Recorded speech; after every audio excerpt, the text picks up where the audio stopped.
This is Moments with Foo with James Foo Torres, better known as Foo, the show that takes you around the world to share interviews with some of the most successful and relevant people on the planet, hear their stories, and get the most important business lessons they have learned on their road to success, and get exclusive advice on how to implement their success into your life and business. Moments with Foo is brought to you by the Strategic Advisor Board and your host, Foo. Hello and welcome to Moments with Foo. I'm your host, James Foo Torres, but you can call me Foo, hence the name of the podcast. And today I have Walter Paulsen. He is a Vistage Chair, and I'm going to let him tell you more about that. But first, Walter, how are you? I'm doing great. How are you, Foo? Doing good. You know, busy Monday, excited because of the things that the direction my company is going, but a lot of work, you know what I mean? It's just so much work, but it's good. Excellent. It's good. So let's kick it off with a quick interview about yourself and your company. Okay, sure. So I'm a Vistage Chair, which means I run a CEO, peer coaching group, and that's my main thing. We can talk a little bit more about that. I'm also a mentor for the U.S. Market Access Center and for the UCLA Business School Venture Accelerator. So I help companies that are either coming to the U.S. or getting initial product market fit and growing. And so I advise startups on building their sales motion, go to market, and revenue growth. That's awesome. Very much needed in this, especially in this economy and how the great resignation and everything. There's so many people wanting way more than ever in history, I believe, that build their business. So, you know, there's a lot of need for sure. And it's always hard to know who to trust and being associated with such a big company like Vistage, right? And being connected with all this network plus all your past success, right? It's a great combination that I see. So thanks for coming here to give value to my audience.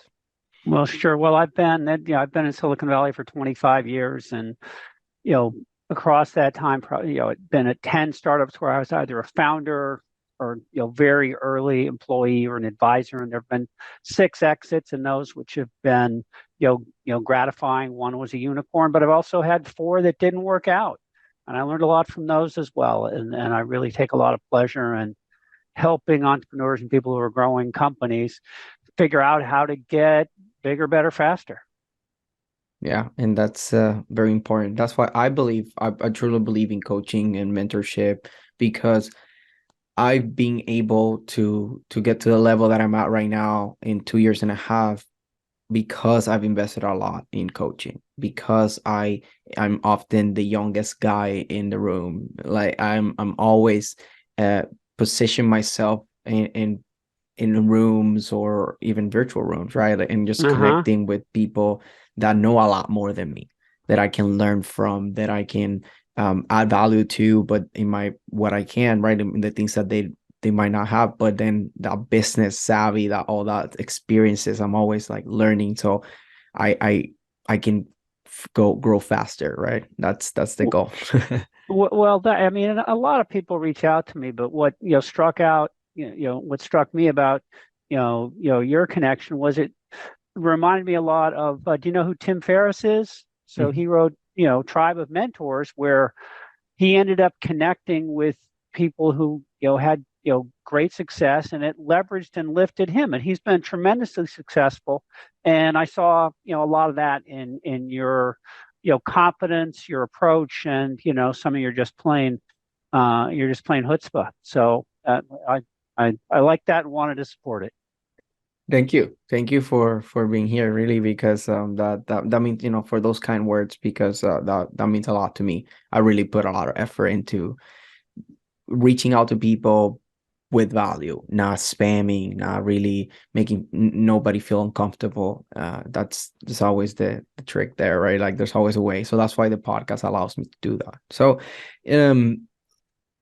for my first question, I want to ask, given your expertise, do you have any advice or maybe the top 3 tips that you have for business owners right now, given the landscape of the economy? What are your 3 tips for business success right now? Let's see. one of them is just sort of from my first corporate finance, class in business school. Never run out of cash.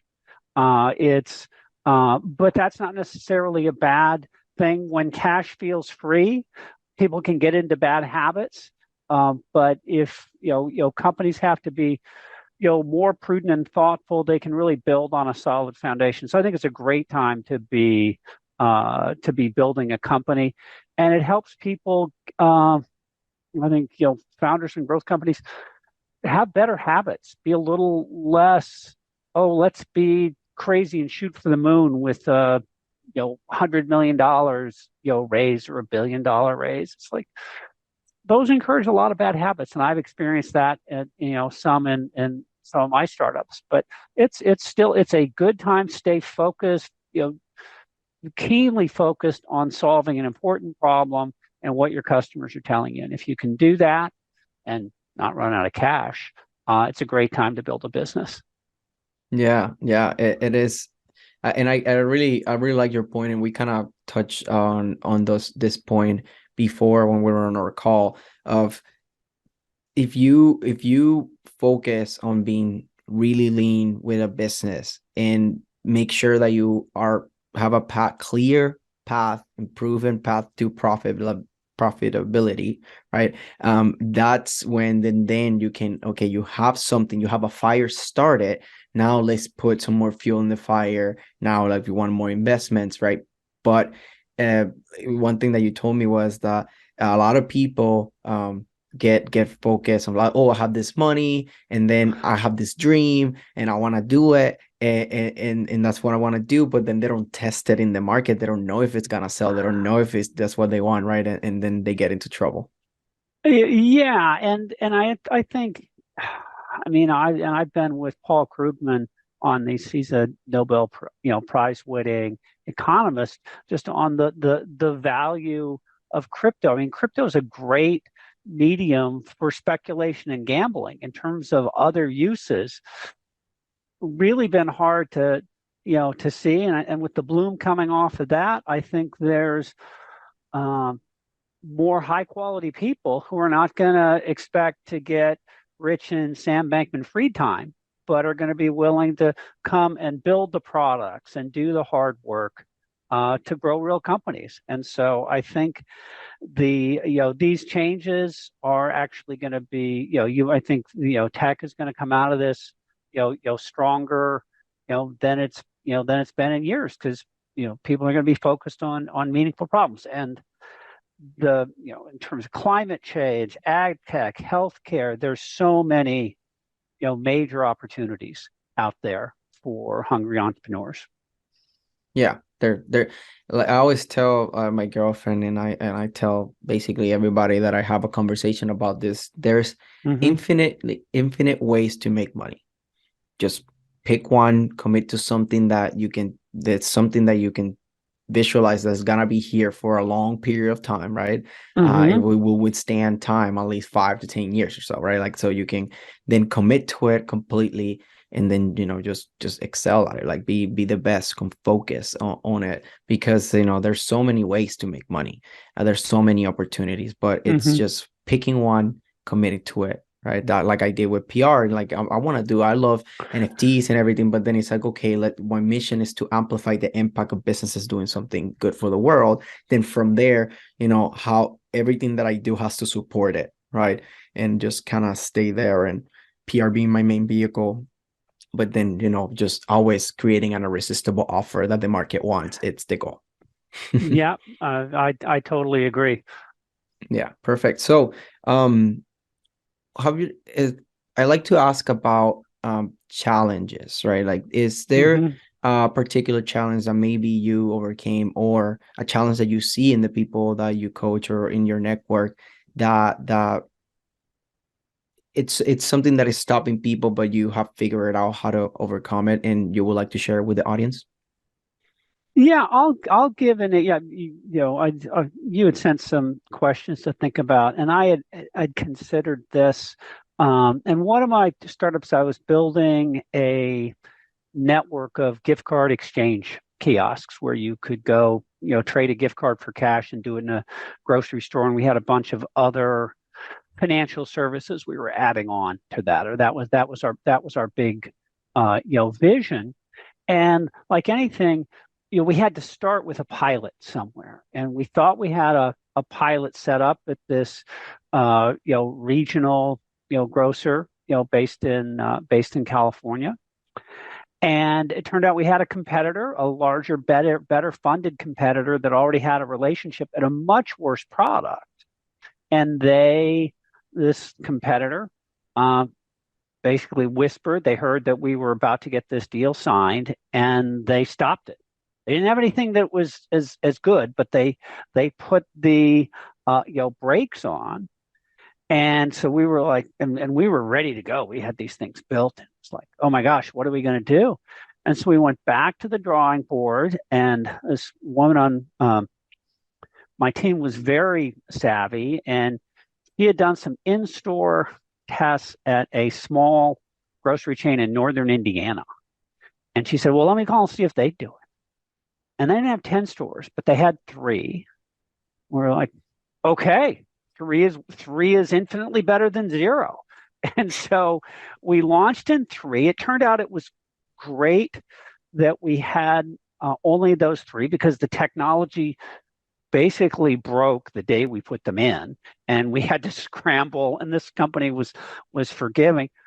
But we figured out what was going wrong. We figured out the marketing, figured out a bunch of stuff just on those 3 stores. And then we expanded to 12 in a different chain in Chicago. And then we expanded with, another chain where we got all 25 stores in Columbus. So we basically owned that market. And it turned out, after this sort of panic, oh no, what are we going to do?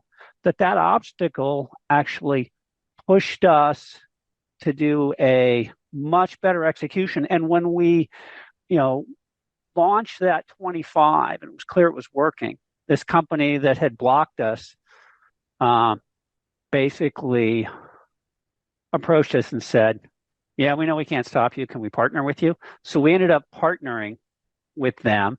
And so, yeah, and I think that's, don't